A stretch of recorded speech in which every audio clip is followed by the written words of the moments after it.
Hola, ¿qué tal? Buenas tardes a todas y todos. Bienvenidos a su clase de Derecho Constitucional. El día de hoy vamos a hablar acerca de uno de los tres poderes que conforman los poderes de la Unión. Vamos a hablar del poder legislativo.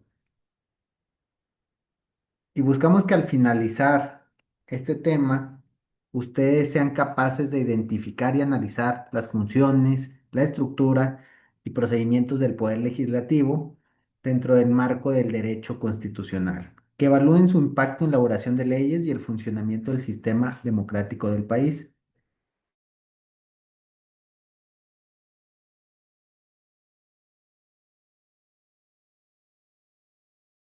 Muy bien, en ese sentido voy a comenzar a compartir pantalla para que puedan ir siguiendo la clase el día de hoy.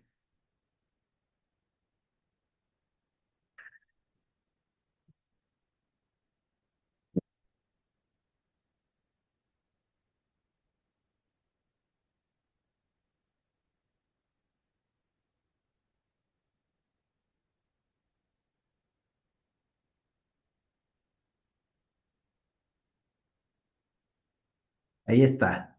Entonces, como dijimos, poder legislativo. Hay que comenzar con la definición del poder legislativo. El poder legislativo es una de las tres ramas del poder del Estado. ¿Y de qué se encarga? Pues se va a encargar de la creación, modificación y la derogación de leyes. Es muy importante porque es fundamental para el Estado de Derecho y para la democracia. El poder legislativo, entonces, es importantísimo en cualquier democracia, puesto que representa la voluntad del pueblo a través de sus representantes electos. Es el órgano encargado de elaborar y aprobar las leyes que rigen la vida en sociedad, y su importancia radica en la capacidad de garantizar el equilibrio de los poderes, evitando la concentración del poder en una sola institución o en un solo individuo. Recordemos entonces, de manera breve, que dentro del Estado mexicano existen tres poderes: el ejecutivo, el legislativo y el judicial. Estamos viéndolos por partes, ahora tocó este poder legislativo. Vemos en pantalla lo que decíamos, ¿no? Que es importante dentro de un sistema democrático, dentro de un Estado democrático de derecho. Vamos a hablar primero de cuáles son las funciones que tiene el poder legislativo.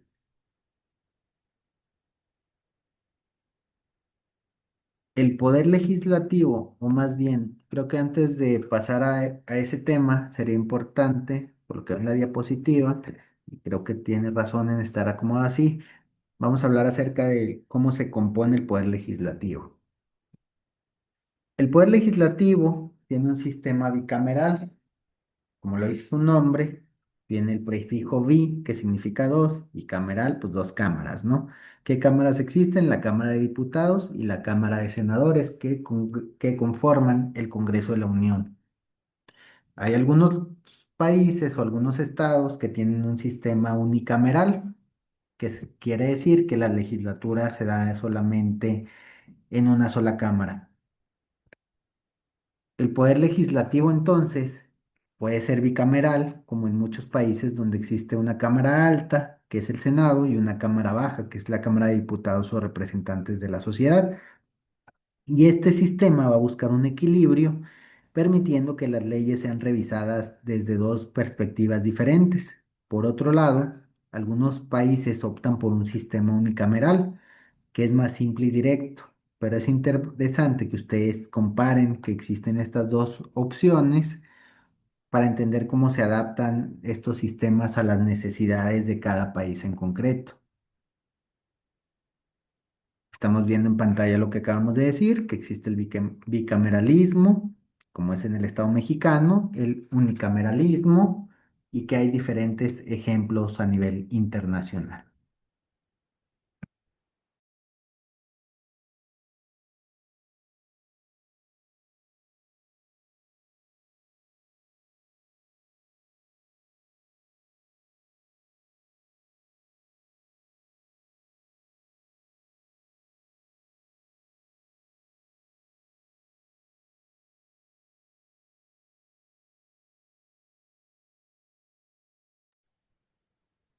Ahora sí, vamos a hablar acerca de qué funciones tiene el poder legislativo. De entrada, pues la legislación, ¿no? ¿Qué es la legislación? El proceso de creación y aprobación de leyes. Asimismo, tiene supervisión de la administración pública, representación, pues son la voz del pueblo en gobierno, y además el debate, que es la discusión y deliberación de políticas públicas. El poder legislativo tenemos que entender entonces que no solo crea leyes, sino también tiene una función crucial en la fiscalización, pues supervisa que el Ejecutivo cumpla con sus deberes de manera adecuada y transparente. La representación es el otro pilar importante de las cuestiones que realiza el poder legislativo. ¿Por qué? Pues porque los legisladores son la voz del pueblo en un gobierno democrático. Además, el debate y la deliberación en el seno del legislativo permiten un examen crítico y diverso de las políticas públicas. Esto asegura que se consideren múltiples perspectivas antes de tomar una decisión final. Una vez que vimos eso, lo siguiente será analizar el proceso legislativo.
Muy bien, ahora vamos a hablar, como decía, ya les adelantaba hace un momento acerca del proceso legislativo. ¿Sí me escuchan? Un segundo. Creo que ahí, ok. El proceso legislativo. ¿Cómo funciona este proceso legislativo? Pues inicia con una propuesta de ley, que también se conoce como iniciativa legislativa, para posteriormente pasar a discusión en las comisiones, que es hacer un análisis y dictaminar si pasa a la siguiente etapa. La siguiente etapa sería el debate plenario, que es donde se discute y se vota si se va a aprobar la norma. Y por último, la sanción y promulgación, que es la aprobación final y posteriormente su publicación en el diario oficial para que entre en vigor. El proceso legislativo inicia entonces con esta propuesta de ley que puede provenir de los propios legisladores, del Ejecutivo o en algunos casos inclusive de la iniciativa popular. Luego esta propuesta va a pasar a las comisiones, donde se va a estudiar y se va a elaborar un dictamen. Este dictamen se va a debatir en el pleno de la Cámara correspondiente para posteriormente pasar a donde están los legisladores y que estos discutan y voten sobre la propuesta. Si esta es aprobada, pasa a la Cámara Revisora, que precisamente tiene esa función, que sea bicameral, que existan dos, y finalmente se sanciona y se promulga adquiriendo fuerza de ley.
Muy bien, la siguiente diapositiva o lo que vamos a ver en el siguiente subtema es la división de poderes y el control de constitucionalidad. ¿A qué nos referimos? A que debe existir un equilibrio entre los tres poderes que existen, que se busca evitar el autoritarismo y también la concentración del poder. Asimismo, debe existir un control constitucional que sea una garantía de la conformidad con la Constitución. Y se recomienda además que en los estados exista una corte que se encargue de ver cuestiones constitucionales, que es más que nada un rol en la supervisión legislativa. En principio, la división de poderes es esencial para evitar abusos y la concentración de poder en una sola entidad, y el poder legislativo debe operar dentro de ese marco de constitucionalidad. Además, el control de constitucionalidad va a asegurar que las leyes no vulneren principios constitucionales. Por otro lado, la Corte Constitucional o su equivalente en cada país va a jugar un rol crucial en este aspecto, revisando las leyes y anulándolas si se encuentran en conflicto con la Constitución.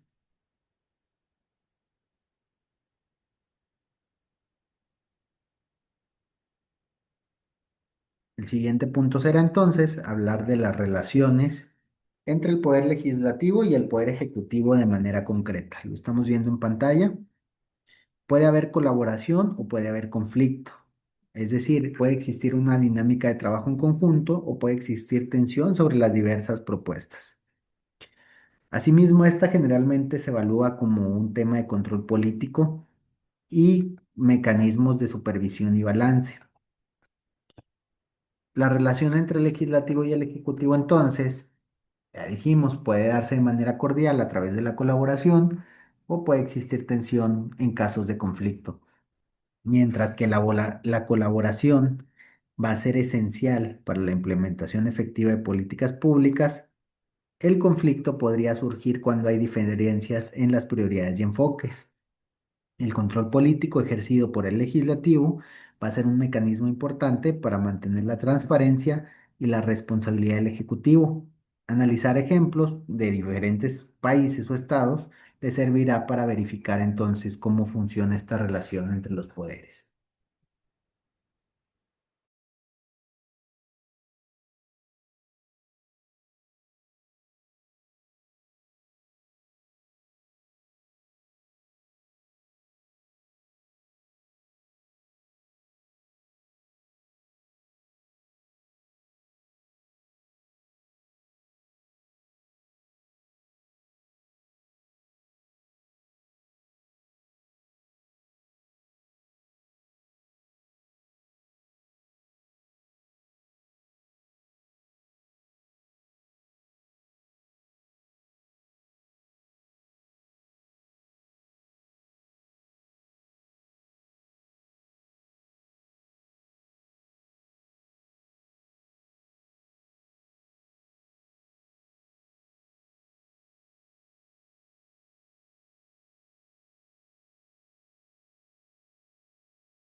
Muy bien, vamos a pasar al siguiente subtema que lleva por nombre Desafíos y reformas del Poder Legislativo. Les dejé un momento en pantalla el tema anterior para que pudiesen tomar nota.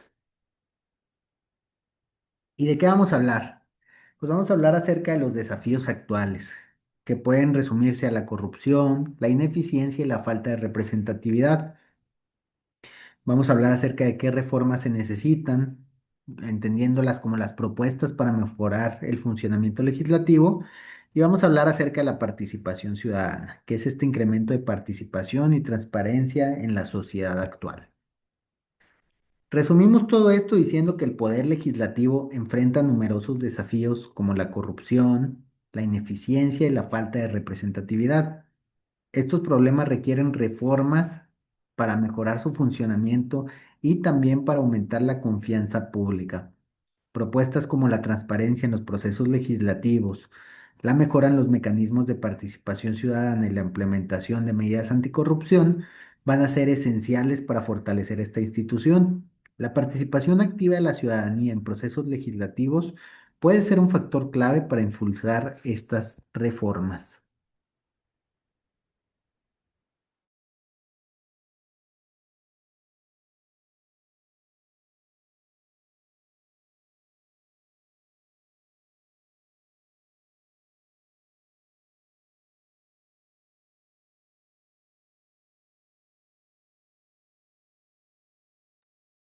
Para ir concluyendo, ¿de qué vamos a hablar? Vamos a hablar de manera breve lo que vimos en clase. ¿Y qué vimos? Pues vimos la importancia del poder legislativo, cómo se compone y cuáles son las funciones principales que tiene el poder legislativo desde su proceso de creación. Asimismo, hablamos de el proceso de creación de la norma, la relación con el poder ejecutivo y también los desafíos que se encuentran en la actualidad.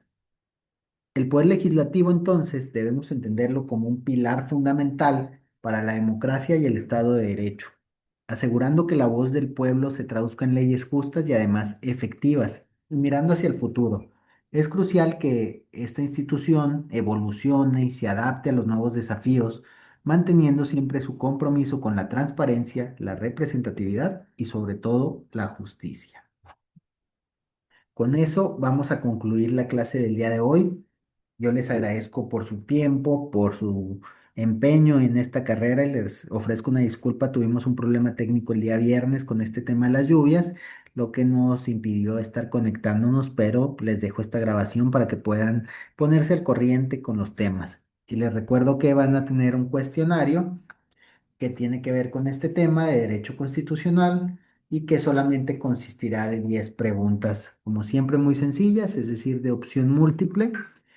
Nada más tengan cuidado en que estas preguntas las puedan hacer con un sistema de internet que no falle para que no le genere algún inconveniente a cualquiera de ustedes. Fuera de eso, no tengo ningún otro aviso que darles. Les agradezco por todo y les deseo que tengan una excelente tarde. Muchas gracias.